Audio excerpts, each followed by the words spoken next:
In your experience, what would you say the biggest mistake that job seekers make when looking for work? What do you think that is? Well, I say this with humility because I made this mistake too. Hey, you don't know until you know, right? So, Right. Yeah. It's waiting to be picked, Trevor. Waiting to be picked.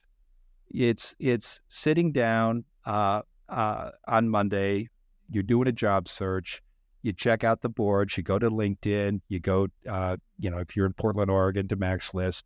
You probably have 3 or 4 other sites you look at. You make a list of positions that sound interesting that you could do, and you send out applications over the course of the next couple of days. You keep track of the number of applications you send out, and you wait for the employers to get back to you.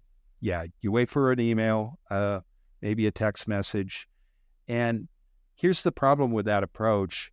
All of your competitors are doing the same thing.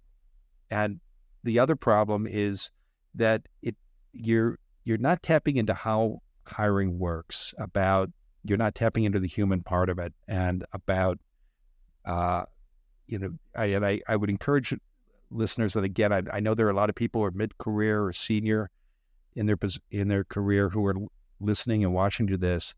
Um, Everybody's had an experience with a hiring that did not work. It's not good for the candidate. It's not good for the employer, because it usually takes about 3 months to figure out it's not going to work, maybe 6.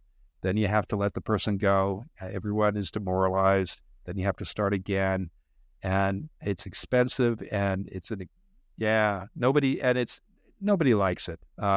So understanding that, hiring managers, to manage risk, they rely on referrals. They rely on relationships. And again, that's not going to get you the job. But if you understand that that's how the importance of referrals in hiring, it changes how you look for work. You don't wait to be picked. Yes, you do go to job boards. You use them to find leads. You use them to research what employers care about, and to study job descriptions, understand what the position in your market might pay. You understand who might be hiring.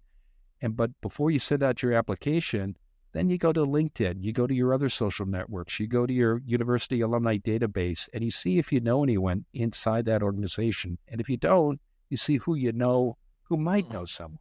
What? What did you say? Did you Who say you who you know? know? Who you know? What Who did you you say? know?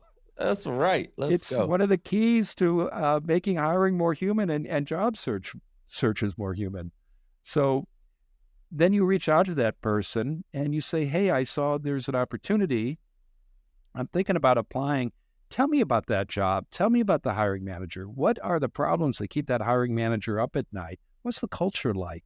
What does that job pay if the position isn't listed? Some states require job salary listings, others don't. But you're not doing a thesis here or a PhD research project here. You've got 5 or 6 questions, and those questions help you in a number of ways. They help you figure out, do I want to work at this place? Maybe it's a snake pit. And then you don't spend the time sending off an application. But it can also lead to other conversations inside the organization that give you more insights. And then when you do send out an application, you can write a cover letter and tweak your resume to reflect the needs of that employer. And then you can ask the person you spoke with to let the hiring manager or the HR people know that you've applied. And believe me, when they send that text or that email, or if it's an on-site employer, they go down the hall and they say, Trevor's applied. He's a smart guy. I had a conversation with him. It's not going to get you the job, but it's going to get your application pulled out of the slush pile. And it's going to get you a serious review. And in most cases, it will lead to a phone screener, and that gives you a chance to sell yourself.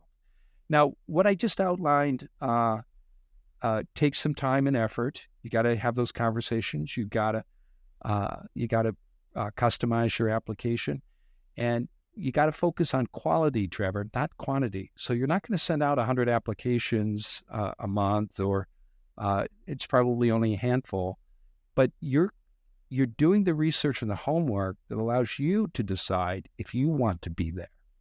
And aside from the job boards, you're not just looking at job boards when you don't wait to be picked.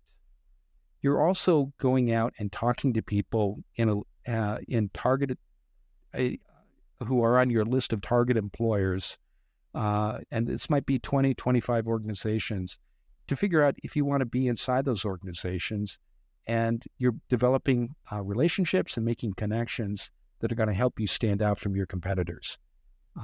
So don't wait to be picked. That's the biggest mistake I see candidates make. I love that. Okay, so let me frame this up. So don't wait for your phone to ring. Have a list of target companies, and before or even after you apply, make sure you get human conversations. Yes. With people that work inside that company. They could be in the hiring capacity. Maybe they're not. It doesn't have to necessarily be a hiring manager, right? Right. It could be somebody who does what you want to do. Right. You know, could and be just a peer. Yeah. Yep. But talk to people who actually work there and do informational interviews to get insights about what it's like to work there. What's the culture like? What's the fit? You know, hey, what are the benefits like? You know, I mean, how did, and not only that, but how did you get where you're at today? Right? Yes. How did you arrive there? Right? Like if they're doing what you want to do, yeah. How did you get there? Just gaining some insights about it, right? Yeah.